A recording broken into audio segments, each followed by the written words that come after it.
In this simple video tutorial, I'm going to share with you how you can disable Control Center when your iPhone is locked. By disabling the Control Center, you add an extra layer of protection to your device and personal data. It prevents unauthorized access to certain features and settings, such as airplane mode and Wi-Fi. Let's say your phone is stolen when mobile data is on, they can't disable it since they have no access to your Control Center.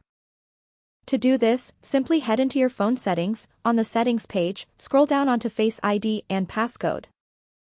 You will have to first enter your current phone passcode. On this page, you will then scroll down into the section of Allow Access when locked. On your Control Center, make sure to disable this option off. When turned off, no one including you will have access to the Control Center when your iPhone is locked. That's how easy it is to disable your Control Center when your iPhone is locked. If you have any questions, just let me know in the comments section down below.